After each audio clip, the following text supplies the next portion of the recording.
Welcome to special analysis. నేను రమ్మ మండవ. అవినాష్ రెడ్డిని వెంటబడుతున్న కేసులు గానీ, అదే విధంగా చూసినట్లయితే అవినాష్ రెడ్డి హ్యూమిలేట్ అవుతున్న విధానం గానీ, ఆయన నిజంగానే సఫికేషన్‌కి గురి చేస్తా ఉంది.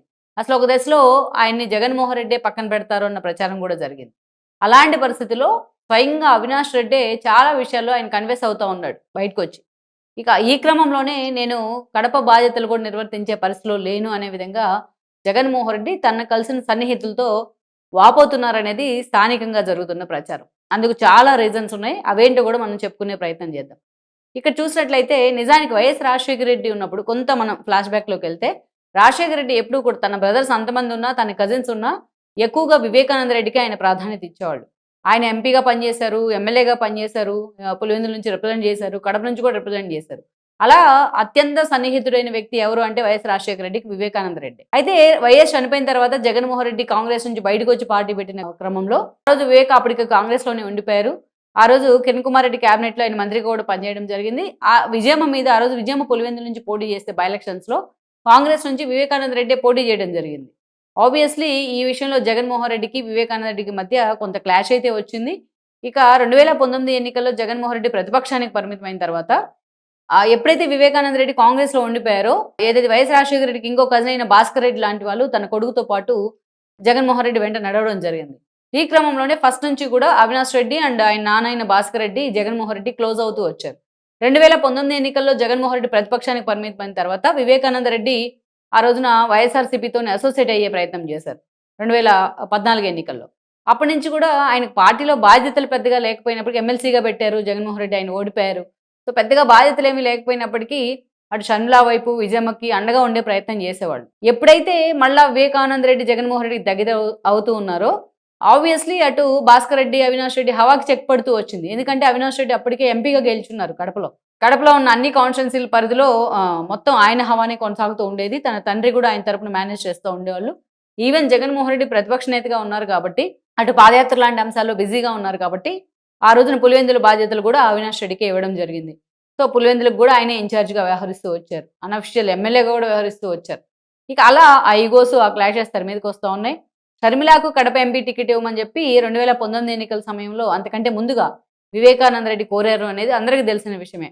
షర్మిల పార్టీ కోసం అంత కష్టపడ్డారు కాబట్టి. ఇక లోకల్‌గా ఉన్న కొన్ని బిజినెస్‌లు ఇష్యూస్‌లో కూడా వివేకానంద రెడ్డి వర్సెస్ భాస్కర్ రెడ్డి అనే ఇష్యూస్ ఉన్నాయి. ఆయన గ్రానైట్ ఇష్యూస్‌కి సంబంధించి ఆ వ్యాపారానికి సంబంధించి భాస్కర్ రెడ్డి ఇంటి ముందు అప్పట్లో ధర్నా కూడా చేశారనే వార్తలొచ్చాయి. సో ఇవన్నీ కూడా it's dues to somewhere. So Vivekananda Reddy మీద ఆ స్థాయిలో కక్ష కడతానికి కూడా కారణమయ్యాయని అనుకోవచ్చు. 2019 ఎన్నికల కంటే ముందు తన సొంత కాన్స్టిట్యున్సీ అయిన, తన సొంత ఊరైన పులివెందుల్లో, తన సొంత బాత్రూమ్‌లో ఆయన చాలా పాశావికంగా హత్య చేయబడ్డారు. ముందు జగన్మోహన్ రెడ్డి దీన్ని ఈ నెలలోపే అక్కడ Avinash Reddy and batch girls అంతా మేనేజ్ చేశారు. దాని ముందు గుండెపోటు అన్నారు, తర్వాత గొడ్డలిపోటు అన్నారు, తర్వాత చంద్రబాబు నాయుడే చంపేశారన్నారు, తర్వాత చంద్రబాబు నాయుడు చేతిలో కత్తి పెట్టారు. అప్పటికే చంద్రబాబు నాయుడు బీజేపీతో డిఫర్ అయి ఉన్నారు. జగన్మోహన్ రెడ్డి ఆ వాక్యూమ్‌లోకి వెళ్ళున్నారు కారణంగా బీజేపీతో కూడా ఆయన ఇన్‌ఫ్లుయెన్స్ బానే ఉండుండేది. ఆ క్రమంలో అక్కడ అధికారులను కూడా ఏబీ వెంకటేశ్వరరావు దగ్గర నుంచి అందరిని కూడా అధికారుల్ని హోల్డ్‌లో పెట్టే ప్రయత్నం జరిగింది. ఆ కేసు నుంచి దూరంగా పెట్టే ప్రయత్నం జరిగింది. ఇదే నోటితో జగన్మోహన్ రెడ్డి సీబీఐ కన్సల్ట్ అడిగారు. తాను సీఎం అయిన తర్వాత దాన్ని వెనక్కి తీసుకోవడం జరిగింది. అప్పటి నుంచి సునీత డిఫర్ అయ్యి తను ఎక్కే గడప, దిగే గడప తేడా లేకుండా ఆమె పోరాటం చేస్తూనే వచ్చింది. తనకి ఎంత థ్రెటన్ ఎదురైనా, తనని వైఎస్ఆర్‌సీపీ భయపెట్టిన అధికారంలో ఉన్న జగన్మోహన్ రెడ్డి థ్రెటన్ చేసే ప్రయత్నం చేసినా, బట్ ఆమె మాత్రం అంత సిన్సియర్‌గా, స్టబ్బోర్న్‌గా నిలబడింది. సో దాని ఫలితమే భాస్కర్ రెడ్డి అరెస్ట్ అయ్యారు. అవినాష్ రెడ్డి కూడా అరెస్ట్ అవుతారు అనుకుంటున్న సమయంలో కర్నూలులో వాళ్ళ మదర్‌కి ఆరోగ్యం బాలేదని చెప్పేసి హాస్పిటల్ దగ్గర సీబీఐ అధికారులు ఆయన అరెస్ట్‌కొస్తే లోకల్ పోలీసులతో కలిసి వాళ్ళని భయపెట్టి మరీ వెనక్కి పంపడం జరిగింది.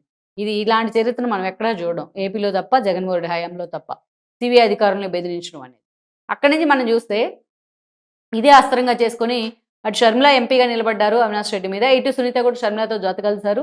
ఇదే తన నాన్న హత్య అనేది ఆయుధంగా చేసుకుని ఆమె అవినాష్ రెడ్డి మీద, జగన్మోహన్ రెడ్డి మీద వాళ్ళిద్దరూ కూడా తిరగబడ్డారు. అయినా సరే అక్కడ ప్రజలు స్థానికంగా అవినాష్ రెడ్డి వైపే నిలబడటం జరిగింది కొన్ని ఈక్వేషన్స్‌లో భాగంగా. అయినా సరే ఈరోజు కూటమి ప్రభుత్వం అధికారంలోకి వచ్చిన తర్వాత కూడా సునీత అదే ఫైట్‌ని, అదే స్పిరిట్‌ని కొనసాగిస్తా ఉన్నారు. బాధితురాలు నేనైతే నన్ను కారణం చేస్తా ఉన్నారని వాపోతా ఉన్నారు ఆవిడే. ఇక ఈ క్రమంలోనే ఈరోజు మళ్ళా సీబీఐ పూర్తి స్థాయిలో మళ్ళొకసారి ఈ కేసు మీద ఫోకస్ పెట్టింది. మళ్ళా కోర్టు డైరెక్షన్‌లో సీబీఐ పూర్తి స్థాయిలో అసలు వాస్తవాలేంటని మరోసారి సేకరించే పనిలో పడింది. అయితే ఈసారి మాత్రం అవినాష్ రెడ్డి ఎట్టి పరిస్థితుల్లో తప్పించుకోలేరు అన్న చర్చ జరుగుతోంది. ఎందుకంటే సునీత కూడా ఈసారి మైన్యూట్ థింగ్స్ మీద ఆవిడ ఫోకస్ పెట్టారు. కోర్టులో కూడా ఎప్పటికప్పుడు ఈ ఇష్యూల్ని సబ్మిట్ చేస్తా ఉన్నారు. ఇంకోవైపు చూస్తే ఇవిడ కేంద్ర ప్రభుత్వ పెద్దల్ని కలిసారు. అటు చంద్రబాబు నాయుడిని, లోకేష్‌ని, అటు హోంమంత్రిని అందరిని కూడా కలవడం జరిగింది ఈ కేసులో. సో, అందుకే ఈసారి అటు ఆమెకి సంపూర్ణంగా మద్దతు ఇస్తున్న కూటమి అధికారంలో ఉంది కాబట్టి, ఈరోజు ఈ కేసులోంచి అవినాష్ రెడ్డి తప్పించుకునే ప్రసక్తే లేదు. అది అవినాష్ రెడ్డికి సఫ్కేషన్‌కి గురి చేస్తా ఉంది. ఇంకొక అంశం ఏంటంటే, అటు బీటెక్ రవి లాంటి వాళ్ళు, ఇటు మాధవిరెడ్డి, అటు శ్రీనివాస్ రెడ్డి, ఇటు రాంభూపాల్ రెడ్డి లాంటి వాళ్ళు ఒక సఫ్కేషన్ క్రియేట్ చేస్తా ఉన్నారు అవినాష్ రెడ్డికి. ఈరోజు అందుకే టార్గెట్ అవినాష్ రెడ్డి అనే విధంగా వీళ్ళందరూ పనిచేస్తా ఉన్నారు. టార్గెట్ పులివెందుల అన్నట్టుగా కూడా వీళ్ళిద్దరు పనిచేస్తా ఉన్నారు.